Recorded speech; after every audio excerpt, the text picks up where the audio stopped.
আওয়ামী লীগের সবাই মানে এরকম আমাদের গুলশান এলাকায় যারা যারা বড় বড় যারা ছিল না, তারা যারা কেনাকাটা করতো, এখন তারা তো নাই। এই জন্যই আমাদের বেচা কেনা একটু হয়ে গেছে। আমি সত্য কথা বলি, কিন্তু আওয়ামী লীগের অনেক যে নেতারা ছিল তারা তো একটু কেনাকাটা করতো, তারা চলে গেছে, এই জন্যই হয়তো বা এরকম হয়েছে। আমার ক্ষেত্রে আমি এটা দেখতেছি আর কি। গাউন আছে, আপনার কট সেট আছে, তারপরে হচ্ছে টু পিস, কাপ্তান, আমাদের হচ্ছে মানে লেডিস আইটেমই আর কি, অল লেডিস আইটেম। শাড়ি বলতে শাড়িগুলো রেডি শাড়ি, অল আইটেমই আমাদের আছে। সবচেয়ে গারারা, গাউন আর কট সেটটা একটু বেশি যাচ্ছে।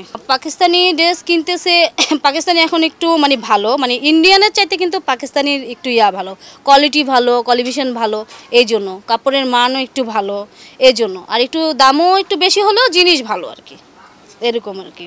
আওয়ামী লীগের অনেক যে নেতারা ছিল তারা তো একটু কেনাকাটা করতো, তারা চলে গেছে, এই জন্যই হয়তো বা এরকম হয়েছে। আমার ক্ষেত্রে আমি এটা দেখতেছি আর কি। গতবার কিন্তু আমাদের পিঙ্ক সিটিতে মানে অনেক সেল হয়েছে, কিন্তু এখন কিছু ওরকম সেল হচ্ছে না। হ্যাঁ, আওয়ামী লীগের সবাই মানে এরকম আমাদের গুলশান এলাকায় যারা যারা বড় বড় যারা ছিল না, তারা যারা কেনাকাটা করতো, এখন তারা তো নাই। এই জন্যই আমাদের বেচা কেনা একটু হয়ে গেছে। আমি সত্য কথা বলি, কিন্তু আমাদের মানে আছে 20,000, 30,000 টাকা, 15,000 টাকা, সব রেঞ্জেরই আছে আর কি।